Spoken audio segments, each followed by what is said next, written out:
Good evening, everyone. Thank you so much for joining this very special FYMMO session, coming to you live from Wicklow and Arklow and Dublin and Sligo and Wexford and hopefully across the entire country.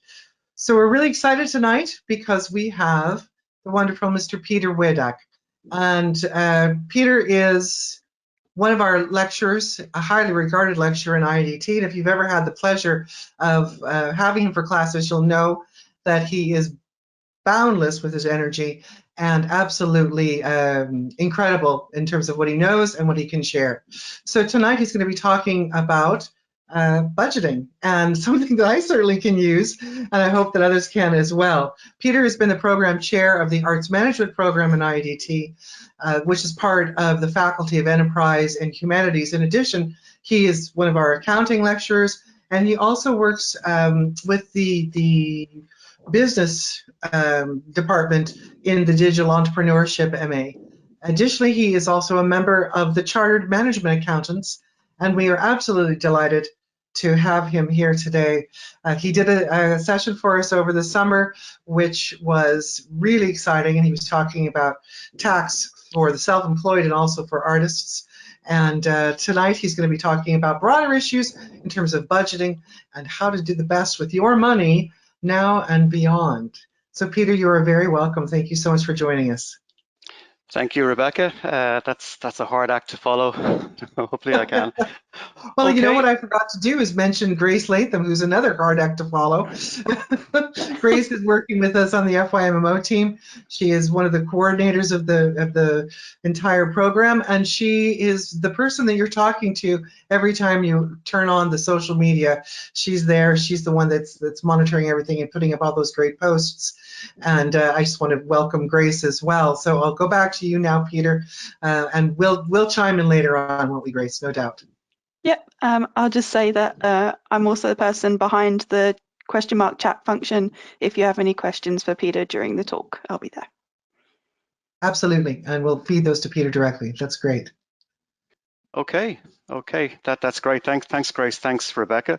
Let me just share my screen. And we'll shoot off for the moment, but you go ahead. Okay, so I just share the screen there. Okay, so I assume we're all looking at my screen now, my budgeting slideshow. Setting up your finances. Thanks, Rebecca. And you can let me know, Rebecca, if it goes or it dips out or something happens. So setting up your finances to succeed with small steps. So as Rebecca introduced me there very well, this is just a kind of a summary of what I do, where I am. There's my LinkedIn profile. This presentation, I assume, will be available afterwards. So if you ever need to email me or check me out, you can do so with those two links there. And then I would be remiss if I didn't just remind everybody, and Rebecca will laugh at this, this presentation and the resources that may follow, and any other kind of presentations that might be linked to this afterwards, do not constitute professional advice. So I just feel obliged to say that it's quite general, and it's not a direction. So don't sue me, basically. Okay, so what is this talk about? There's a short presentation I have about budgeting, some general kind of budgeting tips and some resources you can go to, and just maybe a different way of thinking about budgeting. Maybe that could be it. But for me, the primary element of tonight is the Q&A. And for the questions that you might have during it, in the chat box and at the end, they can be budgeting related in the narrowest sense or the broadest sense, or general sort of financial management, or a little bit of sort of maybe financial careers advice, or whatever. Anything at all. I'll do my best to answer the questions in part two, which will be coming up fairly shortly. So that's the idea about tonight. Let's see how it kind of pans out. So there's Lisa Simpson. So we all have this friend. We all have a friend who is very good at managing money. They always seem to have money, even though they might have the same incomings and outgoings as us, have the same kind of life as us, do the same kind of thing, but they're always the people who always seem to have, you know, those spare few euros when they need them at the right point in time. So I suppose really we're thinking, you know, what is their secret? What makes them the people that they are? And we might have observed they have particular habits. They, you know, for example, they're the ones who don't buy the donut with their coffee in the canteen. A very hard thing to do, to buy one without the other. Or even better, they bring their own coffee and their own donuts, and they bring their own lunches. And maybe that's the secret, actually. So these people have a little kind of quirk that we're going to try and emulate. So if you think of that, the coffee and the donut there, so this little panel here gives us a sense of how that coffee and donut all adds up. So typical coffee, say £3, donut maybe 2, that's a £5 a day. And I would do this myself when we're in college. £5 a day, 5 days a week, that's €25 a week. 4 weeks in the month, that's €100, and 12 times that is €1,200. So we might be spending, if we're buying the coffee and the donut, about €1,200 a year. $720 if it's just the coffee, and then $480 if it's just the donuts. And if you're like me and you're on about sort of 5 cups of coffee a day, I didn't even do the calculation for that because I didn't really want to be depressed. But the slightly depressing part of that is, see where it says at the bottom there, the equivalent pre-tax earnings of 1,500. So for any one of us to have about €1,200 in our pocket annually, we would probably have to earn about €1,500 just to have the €1,200 in our pocket. So, you know, in other words, a notional €300 in tax, PRSI, USC, etc. So the real cost of the coffee and donut every day is about €1,500. And I would recommend you do this exercise for anything that you spend money on a frequent basis. Again, for me, I would probably add just a chocolate bar to that list. And again, it's a calculation I don't really want to do because I'd be terrified of what the final result should be. So we're spending about £1.5 grand a year on a coffee and donut. So like I say, try that for any other thing that you spend your money on. Okay, so £1.5 grand or 1,439, I think, is the price of this television. So maybe our friend, the one that's pretty good at managing money and always seems to have money at the right time, even though remember they have the same kind of, you know, rent that we have to pay, they have the same kind of part-time job and wherever we have it that we have. They're probably focusing on something. They're probably thinking of the bigger picture, literally, excuse the pun. So that €1,500 would buy this Android TV in Curry's PC World as we speak. I Googled it earlier on today, and it is about 1,439, I think. So when you look at if I go back a slide there, when you look at the number, it is what it is. It's a fairly unattractive number, 1,500. But also, if you translate that into some kind of tangible thing that's, you know, bigger and bolder than donuts and coffee, it kind of puts context on the number as well. So if we need motivation, if we need the kind of push that our friend has, that Lisa Simpson character, maybe we need to focus on something to aim for in the future. Now, our friend has certain quirks and habits that makes them the kind of people that kind of bring their own coffee to college, and that's wonderful. Obviously, those habits stand them well, but they also might take the longer view. So, what they're adding to their incomings and their outgoings, the same financial situation that we have, is they're adding a calendar. They're adding time. Now, they might not be doing this in actuality. It might just be in their system, they think like this. So they're not thinking day to day. And I know I've often heard students and colleagues say, you know, especially around payday, whatever, or when we have money in our pocket, we tend to spend it. That's the night out. So when we have a little bit of extra dosh, and which doesn't happen often enough, I'm sure we'll agree, a little bit of extra dosh, we tend to spend it when we have it. And then we kind of go down into a trough after that. So it's peaks and troughs, peaks and troughs. Maybe our friend earlier on just has a nice constant flow. They just don't go bad, you know, one day of the month or whatever, and then kind of struggle for another couple of days. So they're not just spending the money when they have it. They're not thinking purely in terms of cash in their pocket. They're thinking in terms of, you know, the bigger picture, the longer term. And maybe they have a target, they have a goal. So what we're going to try and do with budgeting, because another name for a budget is basically a plan for the future, based on obviously what we're looking at in the past as well. We do need to look back to look forward. And what helps us motivates us when we're budgeting is to have some targets and goals, or even just to have a sentience of what we're spending our money on. We mightn't have any huge targets or goals. We might just want to get by. So, you know, talking about, you know, flat screen TVs, whatever, is maybe not always relevant. But at least when we make this plan, we draw up this plan, it gives us a better sense of what we're spending our money on. And we might not be in a position all the time to decrease things or increase things, because life is life, but even having a better feeling for what we're spending our money on can be quite useful. Okay.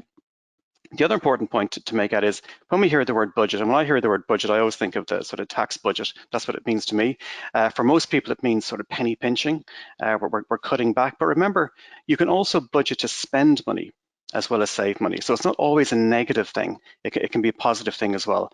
So when you sort of graduate and you're thinking of your first job, regular job, or it could be continuation of your current job mixed with another job, or there could be some social welfare, there could be all kinds of things in there. You'll be hopefully increasing your resources, and you might be focusing on what you might be spending your money on. So it might be a case of increasing your spend, not always cutting back. Okay, there's an old adage saying in accounting, or I think in economics as well, I think, you can't manage what you can't measure. And of course, I would say that as an accountant, mad into measuring stuff. So you can't manage what you cannot measure. And I think all of us, to some degree in life, already know this. I've got a kind of a sort of a Fitbit type picture there on the left. Many of us, I'm sure, I know a lot of the staff in IDT, we're constantly counting the number of steps that we take.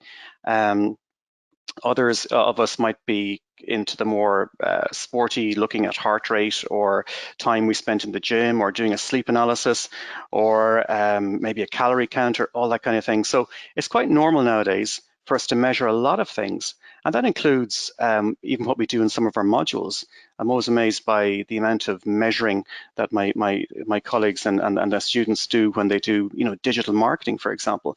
So it's very much part of what we do in other parts of our life. So why can't we do it to our finances? Why can't we actually just record and measure what we actually spend on stuff, and also what our incomings are, what our resources are? So how to create a budget? Well, there are lots of ways of creating it. So, and again, a lot of this is I think hopefully just common sense, but sometimes common sense just needs to be actually said. So the first thing I would recommend when you're creating a budget, and there's no set way of doing this. People often ask me, can you send me on a budget? Send me on some kind of template. And my answer always is, I don't know your life. So I don't really know exactly what you spend your money on, or what kind of income you have. And that also applies to, small businesses, or certainly the area that I work in, sort of finance for the arts. There's no set budget really for anything. So what you got to do, the first step is you've got to just brainstorm, and you just write down all of your expenses, not the amounts, just the headings, all the kinds of things you spend money on, all the stuff that you spend money on, the usual suspects. Maybe there's rent, maybe petrol, food, trip to Tesco's, lots and lots of different kinds of expense. And the more you start jotting things down, the more you'll surprise yourself by the full extent, just the level of variety. You'll also notice that a lot of things keep cropping up as well. And then repeat that exercise for your incomes, some that are kind of regular, some that are kind of incidental. So maybe coming up to Christmas, you're probably going to do some overtime. So, write down, overtime. That's certainly an important source of funding. And then write estimates for those, for amounts beside those words. So roughly, you know what your rent is, or roughly what your petrol spend is, or your bus fare spend is. Write down numbers beside those words, and just estimates, just roughly, and think of what you might spend in a given month on any of those items, and then add things up. Get out the calculator, get out the mobile phone, and just add them up. So if you're doing this on paper, you can just simply add them up at the bottom of the page. And if you're doing using a spreadsheet, and I'd recommend that's the way to go, let the spreadsheet add them up at the end. So from this exercise, you'll not only see how much you're spending on things and what kind of earnings you have, but also you'll sort of see who the frequent offenders are, what kind of stuff keeps popping up on a frequent basis, and then what the big spends are. So when you add up all that you're spending on a certain item, you'll see, well, in total, I'm spending 100 euros a month on coffee, as we saw in the first example there. One coffee a day plus a donut, 100 euros a month. And that might be quite insightful. That might lead us to make all kinds of decisions in the next couple of steps. So basically brainstorm, write everything down. on paper or in a spreadsheet. Now, you can cheat, and I'd recommend cheating. I'm sure everybody nowadays, I can't imagine who wouldn't, has an online bank account. I mean, I don't think you can't not have an online bank account nowadays.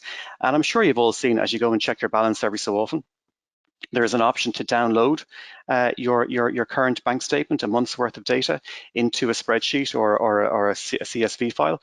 I would recommend, again, if you do nothing else over the next week or so, to actually do that, just to see what it looks like. And not only will you get all the grand totals, all the amounts that you're spending money on, you'll also see what kinds of thing you're spending money on. You'll also see the number of times that you use your debit card, the number of times you go to the ATM. That can be quite interesting. Are you going like every couple of days? Or are you going just once a week? And probably nowadays, when we don't use cash at all, maybe not at all. What are the monthly subscriptions? I'm sure we've all subscribed to things and then forgotten we've subscribed. I'm quite sure that I'm still subscribed to some Adobe account that I've forgotten to cancel, or I'm still linked into Spotify that I've forgotten to cancel. So it can be a very, very revealing exercise just by downloading your actual current account into some package like a spreadsheet. And when you do that, actually, you've got an instant budget. Your work is done. That's just one of the easiest things in the world that you might do. So whether you've done it on paper, whether you've done it manually on a spreadsheet, or whether you have downloaded something from, AIB, Ulster Bank, BOI, whatever. So you've got some kind of artifact, some kind of written statement. The next thing I want to do is to duplicate 1 month's data over the next 3, 6, or 12 months. So you're going to look into the future, because that's the little I suppose advantage that your friend from the first slide has over us. They think in terms of the big picture. They think in terms of the calendar. They're trying to guess what their bank account might look like in 3 months' time, 6 months' time, 12 months' time. They have a good idea that for various reasons, October is an expensive month, or it's a lean month in terms of earnings. So they're already bracing themselves for that. So that's where they're definitely dropping the donut, for example. So you're going to just duplicate the data for the next couple of months. If you're not comfortable going to 6 months, or certainly not 12, just do it for 3, or just do it for 2 months. And then edit out things that are seasonal. So for example, if you're duplicating the exact same data for each month, the exact same things don't occur each month, because maybe some subscription is only every 2 or 3 months. Maybe some items are weekly. So you might want to do a weekly version of this. And likewise with your earnings, maybe your earnings are going to be seasonal, just like coming up to Christmas. And maybe you've got 1 or 2 things, when you look at the list of expenses that you have, that were exceptional. They're never going to happen again. So you might want to take those out, because there's no point in forecasting into the future if they don't exist. And you might be aware that you have some exceptional items coming down the track. So for example, you might want to record the fact that in 2 months' time, you have a lot of materials to buy for your course. Or in sort of 3 weeks' time, you have to pay some particular bill that only happens once every so often. So you'll kind of take some things away and you'll add some things away. And then you're going to identify items that you can reduce or completely remove. So if you're doing this on paper, you're going to get at the fluorescent highlighter and go through these and just remove them. Or make a plan to reduce them. And if you ever look at those sort of morning TV shows, the sort of the Cash in the Attic ones, or the antique ones, and there's another one that's all about money management. The key thing that they always recommend at the very, very beginning is, get down at the kitchen table and you write stuff down, and you put stuff on paper, put stuff on a spreadsheet, and you get out the highlighter pen and you go through all of these things. Now, and it is laborious. It's not the most fun that you're going to have on a Saturday morning, but you only need to do it once, and then it's done for a long time. And then as the weeks and months occur, you've got your record of what you think is going to happen, and then you're going to replace those figures with what actually happened, and maybe add in some more figures as well. Maybe you forgot a couple of things, you left some things out. And in the doing of this, in replacing the estimated figures with real figures, you are going to finesse your budget for a start, and also you'll get a sense of how perceptive you are about your real spending. You might be convinced that a certain line of expenditure, a certain thing that you spend your money on, is not that much. It can't be that much. And then you see it in black and white in front of you, and it can be quite a shock. And also vice versa. You might think that, I'm really overspending on something, and it might turn out that it's not actually as bad as you think. it can work both ways. So you'll develop a much more of an affinity or a kind of an intimacy with your spending patterns. And again, even if there's not much you can do about them, at least then you have a better idea how it actually works. And this is a good thing to be thinking as you go into the future, because for now, I assume, I know when I was a student, my life was relatively simple. There wasn't a lot of expenditure. There were no real earnings at the time. But in the next sort of maybe in 6 months' time, 9 months' time, your list of expenses is going to get longer. Your earnings, hopefully, is going to get longer. So it's an exercise that really comes to the fore, maybe in the medium-term future. But doing it now, almost as a simulation, or just as a kind of a trial run, can be a very, very valuable experience. And it's a great one for life, because what you're going to find in maybe 5 years' time or 10 years' time, when you go for a mortgage, and even when you go for a car, in the bank, they're going to make you fill out a form, which is very, very similar to a budget. What do you spend on X, Y, and Z? So it is something that we all have to do at some point. And it's something that's a good thing to do a little bit earlier on in life. And so that you've got your budget, you've written everything down, you've got a few weeks worth of forecasting, you've tweaked it as you go along, and then try different scenarios. There's a particular part-time job you have which you really hate, you'd love to drop it. So in one scenario, drop that job. So there's no income coming from that particular job. How badly does that affect the bottom line? And would that put you into severe financial difficulty, or would it just mean you've got to cut back on some treat, for example? You'll have one less takeaway a week or something like that. Or if you took on maybe some freelance work, and in 6 months' time, or even now, and that might interfere with maybe your studies, that might interfere with other aspects of your life. So there's a cost to it, but not a financial one. But the extra income you get from that, was that worth the cost to your work-life balance, or maybe to your studies? So that kind of trade-off will become evident when you kind of run that scenario. Then after a while, you do this scenario for a couple of times, and then you reach a goal if a goal was what you're looking after, or if you were just looking at a kind of a sentience, a feeling for your finances, you've got a better idea of those finances, and then you abandon the exercise. And then in 5 years' time, you get to do it all over again in front of the mortgage broker. But it's a good thing to do. And when I say sentience, once you kind of monitor your finances, even for a short period of time, you begin to see, well, actually, if I save a certain amount here, it means that I can do something else in another part of your life. You begin to sort of feel the value of the money. It's like the donuts and the coffee versus the Android TV screen. So you begin to see money not just as numbers, but representing maybe opportunities to have things, or opportunities to donate things, or whatever. So do then play with your budget after that. And if you get into it, it might be something that you might do for forever and ever. It could be a new version of you, but I would say don't become too neurotic about it. Okay, now there is a professional association. This might be better known as sort of for people to get into debt. MABS, the Money Advice and Budgeting Service, and they have a really good website. It's just mabs.ie, and so there's loads of tips and tricks about budgeting, about saving money, managing your expenditure, and also there's a template. You can sort of see it there. Make a Budget Online is the online version, and then you can download a spreadsheet for the household budget sheet there. Okay, I'll give you a screenshot of that. Now I know it's probably quite difficult to see, but you can sort of see, now this is a spreadsheet, so this is page 1 and page 2. So it gives you all of your possible incomes for you, your partner, if you're living with somebody else. You got the social welfare, you got the wages, you got your salary, all on the left. And then on the second page, it gives you a list of all the typical expenditures. So this is a very, very good template to use. It's a bog standard one, and it's a pretty detailed one.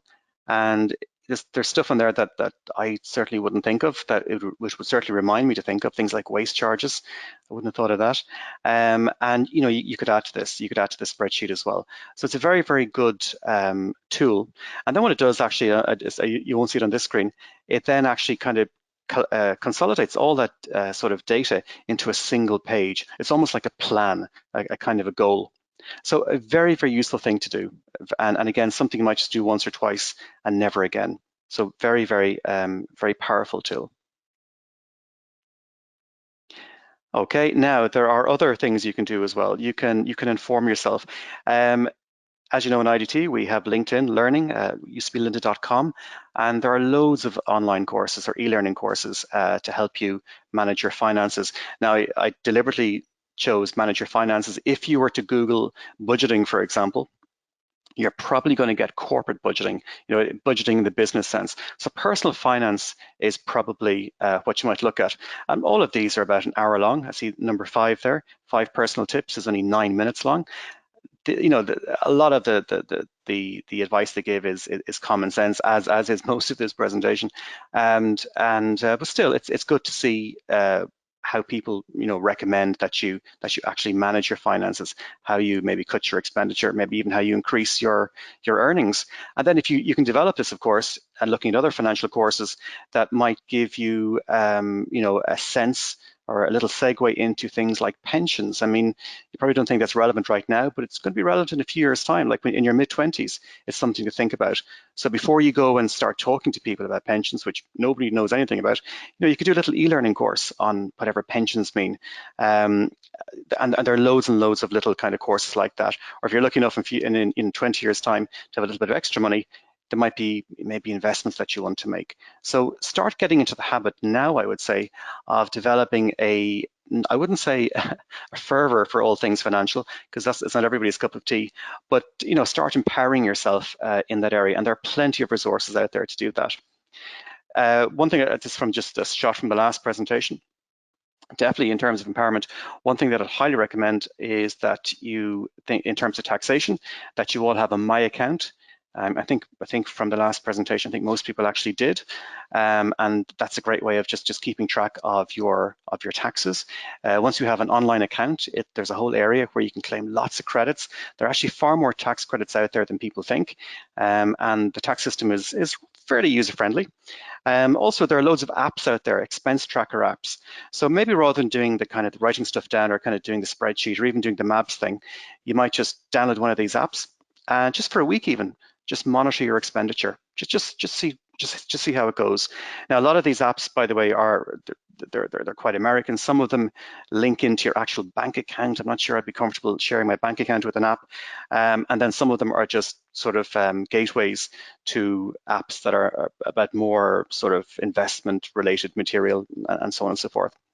And then the other thing I would say is when you graduate, and depending on what professional association or organization you join, and there are loads out there, many of them actually run courses on budgeting, and that's for you as a private individual, but also for you as maybe a future business owner or a self-employed person, as I think many of you actually will be at some point in your life. You will be self-employed, so budgeting extends into from your personal life into your professional life as well. So there's plenty of resources out there.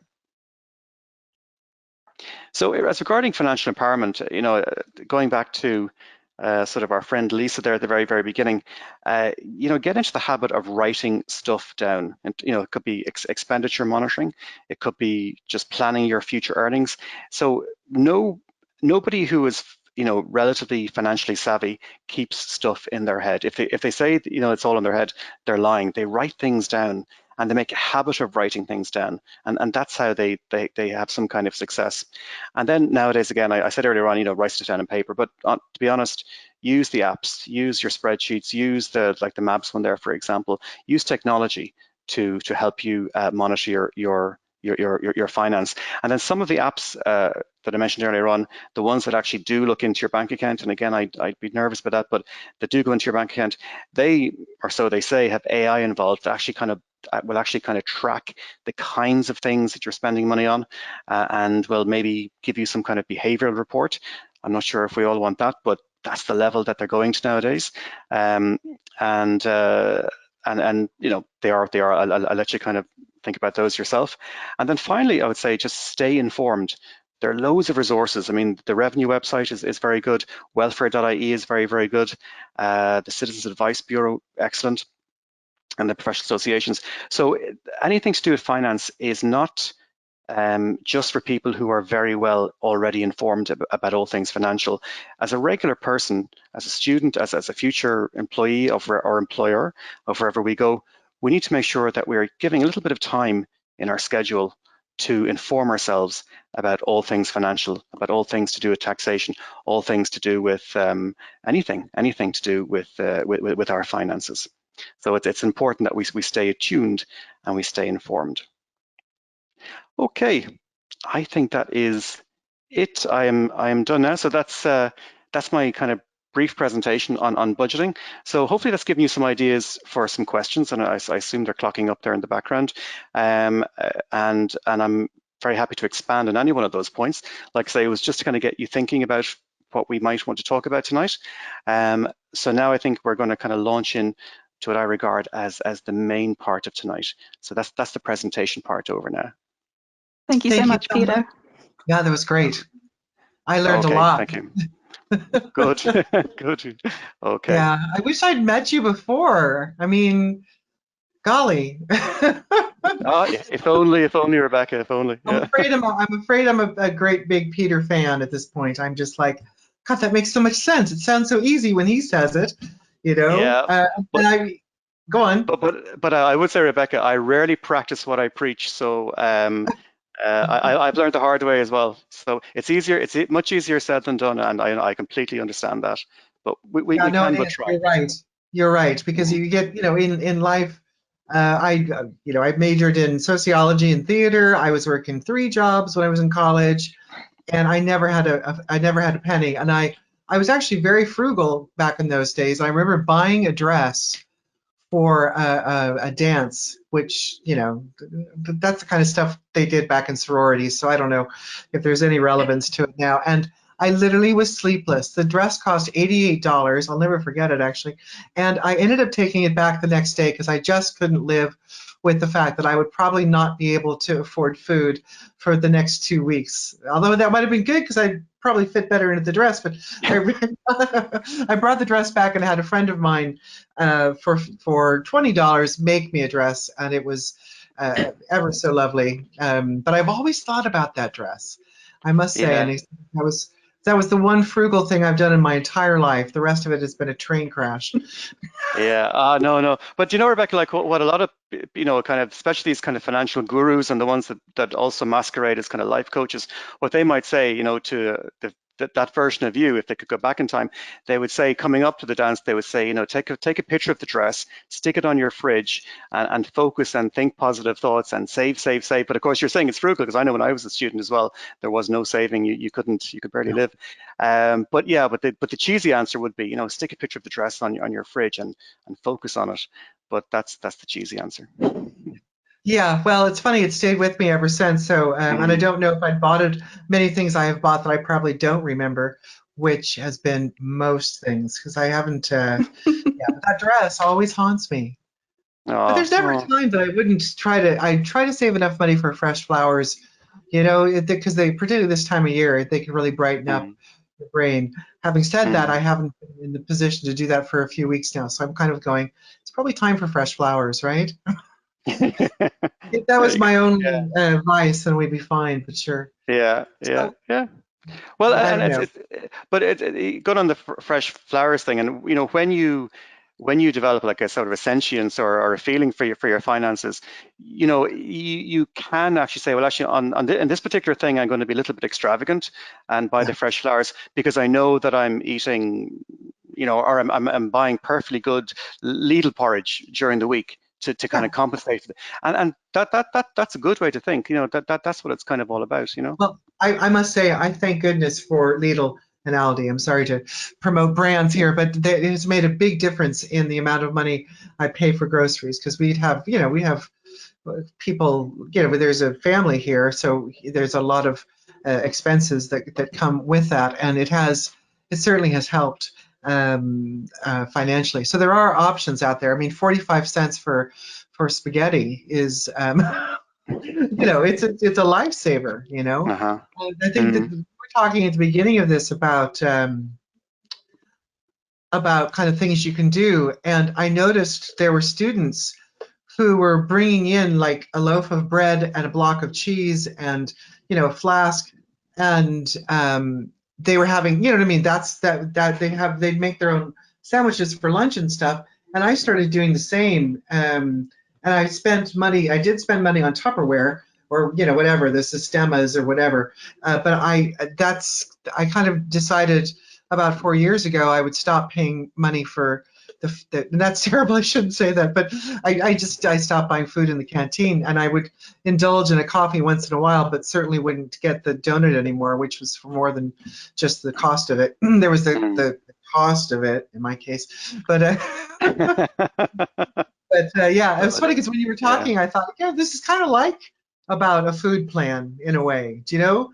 You know, taking stock of what it is that you do, what you're spending money on, what you're spending calories on, say, or whatever, and how you can, by making small changes, reap dividends, which I think is a really good way of looking at things. I think absolutely, Rebecca. I think it's small changes, and if you make small changes to something which there's a high volume of, so if you just don't buy if you don't, instead of buying the Mars bar with your coffee, you buy the little snack bar. There isn't much of a difference in price, but you get the gist. But if you're buying one of those every day over a year, that's a saving of, I don't know, maybe 100 quid or something, or even more. So think about those little tweaks.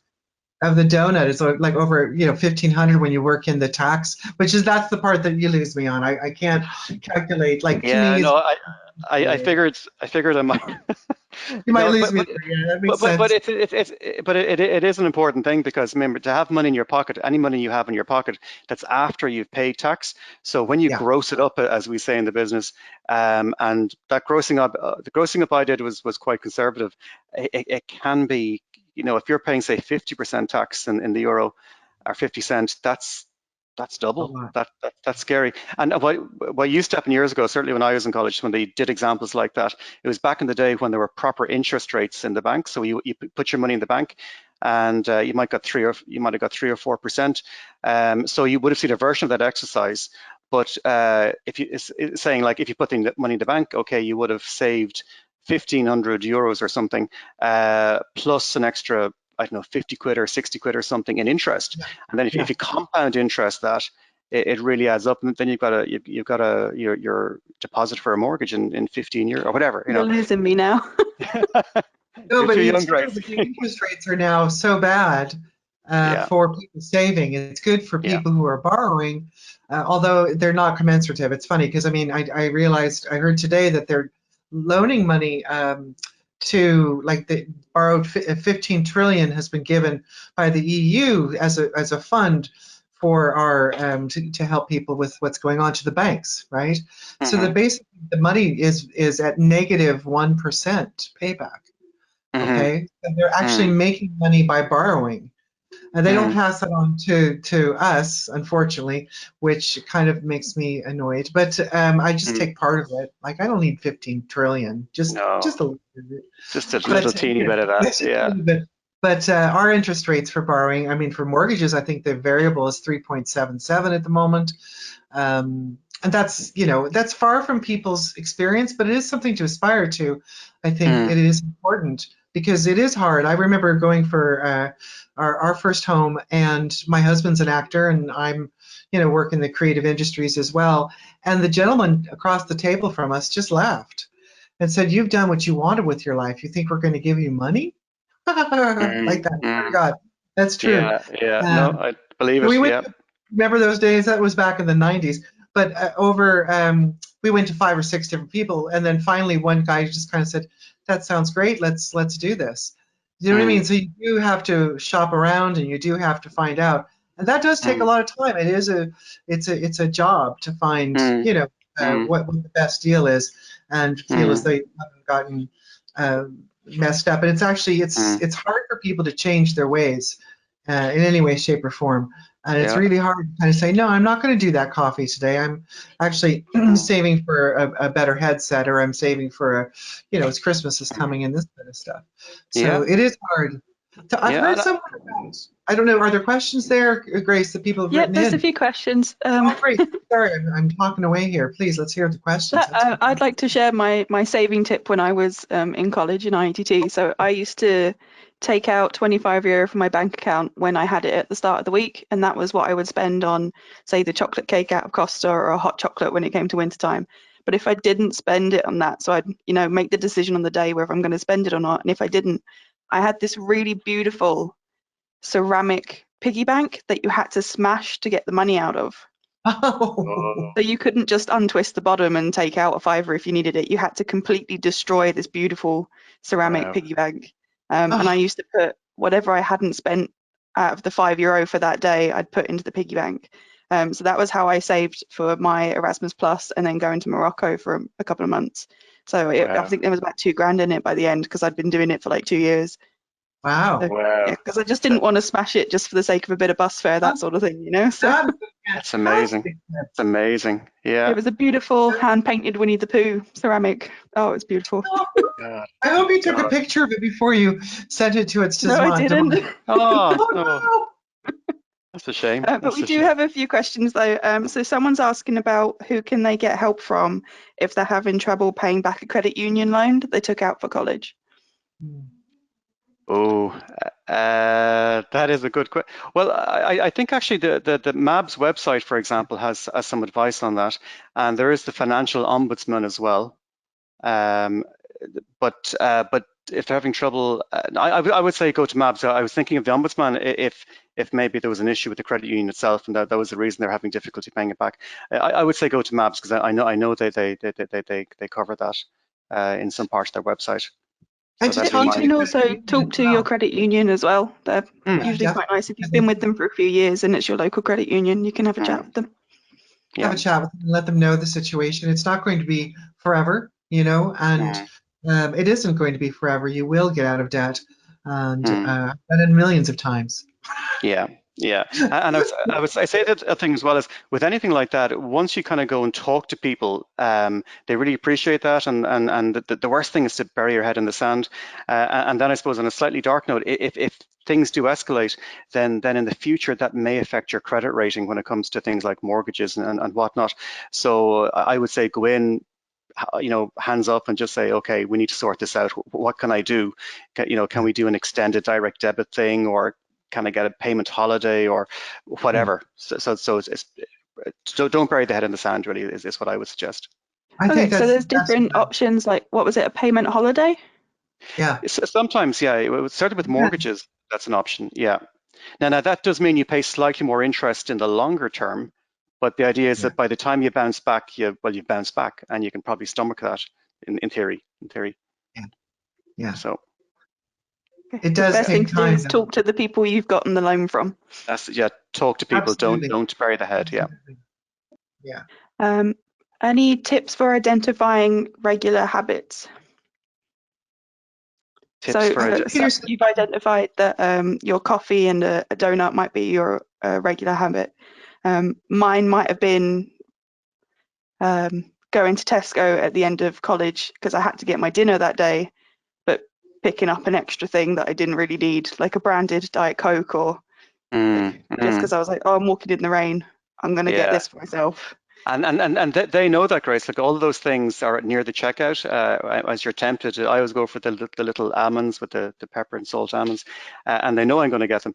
But I think once you write stuff down, I think is when you write things down, and don't even pay much attention to what you're writing down. Just jot things down as you spend money on them, or if you have an app, you just click something, and then at the end of the week, when you go back and review, you'll see there's a pattern here, and it could be even the sort of the time of the day, it could be the amount you're spending, the kind of thing you're spending the money on, and that's the best way really to identify. Or also ask friends. Sometimes people know us better than we know ourselves, and say, you're always buying Smarties. What's with the Smarties? What's that about? So.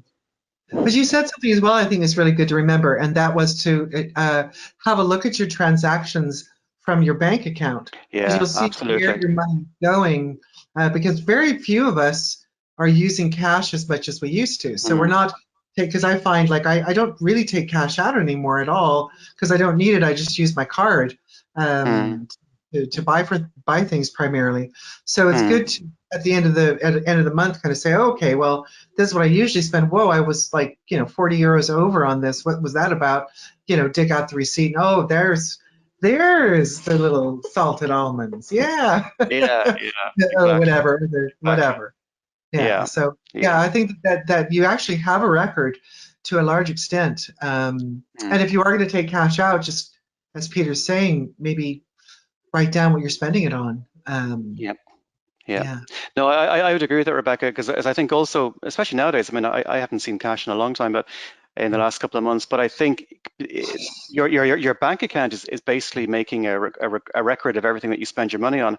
And for anybody thinking of going, say, self-employed in 6 months' time, you want to get out of the habit of using cash, because certainly when you enter the business aspect of yourself or the self-employed aspect of yourself, you want to keep a record. You have to by law. It's not just a kind of a good thing to do or a nice thing to do. You have to by law keep a record. And we lose receipts, etc. But one great way is actually just using your swiping your debit card all the time when you buy stuff. It's an instant record. So I'd say wean yourself off cash. I'd say is probably my advice too. One of the things I do at the when I get paid is I'll put a small amount of money on my Revolut card, because that'll be there for, and I would change the currency, and because there's no charge to do that, you don't have to pay an exchange rate. So if I'm going to get something from Amazon, I'm going to just buy it in sterling, and I don't get those additional charges that you get in the bank. So that's a little bit of a tip for books and stuff on Amazon. Easier, it's more economic to pay via their own currency, and Revolut allows you to do that. There's a few tips like that you could use. Is go to your bank and take a letter with you from your college to say that you're a student, and you should get free charges for the 3 or 4 years that you're no problem, Rebecca. Leave the dog in the background. So yeah, if you're in first, second, third or fourth year, you can take a letter from the college to your bank and tell them you're a student, and they'll stop giving you monthly charges. But they also don't, depending on the bank, they also don't charge you for a couple of years after you graduate, which is the real selling point to that, I think, is that I didn't know that, so I never bothered, and I could have saved myself probably about €500 by this point, 4 years of a degree and 2 years afterwards. And if your student leap card is expiring soon, you can swap the credit over into a new leap card, so don't just forget about that €5 or €10 that you forgot that you topped up in December. Make sure that you swap the credit over.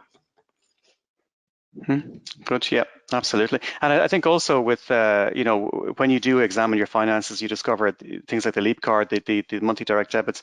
Like a few months into the COVID situation, I have a Leap card, the annual payment one, the tax saver, and I hadn't used it for about a month and a half. So I was burning money basically. So I canceled that, and only that I kind of saw it, the direct debit, it actually came out through my payslip, but same thing as the bank account, that prompted me to, I must cancel that. There's no point in having it this year because I'm working from home. So looking at the bank account on a regular basis is very important. That is really important. I got stung with it's like one of those parking tag kind of things, because I thought this would save money, but they charge you every month a maintenance fee of 50 cents, and I'm like, no, thank you. You know what I mean? All add up, They do. Yeah. I'm sorry, but every little helps, as they say. No, but it's those little things are important. Yeah. I had no idea that they were going to do that, and they do the same thing with like gift cards. They will devalue over time, just small, what they call administration charges. So it's just, and you'll see that all on your bank account. So it's good to have a look at it, and it's so easy to do now because they're on your computer. They're absolutely, or on your mobile phone, or you can exactly. Yeah. So no, absolutely. That's it for questions, guys. Is that all for the questions? Well, I was just trying to think. There was something I was thinking about. Yeah, MABS I think is very good, and it's open for students. You can also talk to the Citizens Advice Bureau. Citizens Advice is quite good. It's just in terms of getting help, and if you're a student in IDT, the welfare officer, Kai, is amazing. The whole of the Students' Union, they're there to help a variety of different issues that may come up, and can give you advice and different ways to approach these troubles that happen. So use our resources online, on the campus as well, to help, and they will be able to make recommendations. Kai is really good. He's our welfare officer. Rachel is our education officer, and then of course Sorla is the president. So those guys are, they're amazing resources for all of our students. I wish that we had it I wish we had a students' union. Well, we have a teachers' union, but it's kind of different. But yeah, no, it's a big bugaboo. It's something kind of coming up for Christmas. You're kind of going, how am I going to do this? But you know what? I got to be honest. Something that's handmade, something like recording you singing a song. I must say, like as a parent, or you know what I mean. You receive something that's done by hand, and it matters so much more than anything that you could possibly get that's store bought. And I know and it's something you'll treasure for all time. If you receive a gift like that, that's going to matter to you. And certainly by giving one, you're giving a piece of yourself in a way that that matters to other people. Yeah. That you're taking that time and putting that time, because it is. I mean, Christmas can be a worrying time for people financially, definitely. But you know what? It's really about being together, and it's about marking those times as people who connect, and hopefully we'll be able to do all of that. But if you can't, you can still send a video message. There's a great app actually. Speaking of those kind of things, there was like that I saw. It's like a countdown to Christmas, and you would like do a tiny little video every day, and then the person gets it, like leading up to like a 12 days of Christmas kind of thing. I think it might be. Is it on Google? But it's really sweet, and you can make short little, really quick little vids about why this person's important to you, and then by the time Christmas comes, they have like 12, the 12 days of Christmas of why you are special, why they are special to you in your life. So that's and it costs nothing, but it takes a little time, but it's a real gift of love. So finding those and finding ways to express it. Our students are the best at that, aren't they? I mean, they're creative souls, every single one of them. Yeah. But I know. I mean, I got to tell you, I'm allergic to finances. Terrifies me. The whole, it does. I never have been. It's funny. I just kind of always. I'm getting so much better at it by meeting people like Peter, who said, "Okay, let's look. Do you have a budget?" I'm like, "What now?" So yeah, I do this. I do start keeping track, and I've saved loads of money by doing it. Big time. I mean, that 50 cents a month that I was getting, that has made a huge difference in my life. It does. Because Chancellor, there are other little things like that as well, and they all add up. And then that's the price of a bottle of wine, maybe. But that's nice. It's a very sweet bottle of wine, then. Or a thing that I love is and I finish on a very sad note actually, is when you collect just coppers in a big thing, a big receptacle thing, and then you go to Coinstar and you put them all in, and you see the digital display going up and up and up and up, and your sort of 14 kilos of pennies adds up to 750. That's the best 750 ever. Yeah, it is happy the best days. 750 ever. Yeah. And you didn't even have to smash Winnie the Pooh to get it. Yeah, that was sad. Sad, yeah. Well, listen, it was really satisfying because I'd had it for like 2 years. So by the time I did smash it, I was like, I'm going to spend this on some really cool, fun events and things that I really want to do. So it was nice too. Yeah. Oh my gosh, it sounds amazing. I mean, going to Morocco, Erasmus Plus, these are the events that happen in our lives that we never forget. And I won't be forgetting this seminar anytime soon. But I do want to talk about next week. We have, I believe it is time, the 25th of November, same bat time, same bat channel. We will be talking to an amazing kind of group of luminaries who, and the session is called Fail Again, Fail Better, the stories you won't hear in class. And we'll be joined by a number of the different lecturers across IADT, including Tina Kinsella and Yoke O'Connell and Connor Hagney and Clyde Doyle. I should have written them all down. Michael Conity, Cleona Flood, and there's others I'm missing. Maeve Conley is also joining us, and that is going to be fun. So you're going to get some insights into the world of, not unlike what we did with the postgrads the other night. We're going to be having an informal conversation with your lecturers to see what's happened to their life, how they got to where they are today, what things they would love to pass on to others, and maybe things you've never heard before from people that you see all the time, but only in a less interactive way. We're going to be welcoming your questions during that session as well. So yeah, we have a few things coming up between now and Christmas, and stay tuned to the FYMMO Insta page as well as our Facebook page. We'll be launching a website, but that probably won't happen until the new year, and we'll let you know about that as well. But I hope to see you next week. It's my wonderful job to thank Mr. Peter Weadack and Ms. Grace Latham, and may I also thank Caroline Keeley, who is behind the scenes as our IT specialist. Without her, I don't think we'd be here today. So thank you again, Peter. Much love to all. And pleasure. Talk to you soon. Thank you. That's great. Thank you very much. Bye-bye. Okay.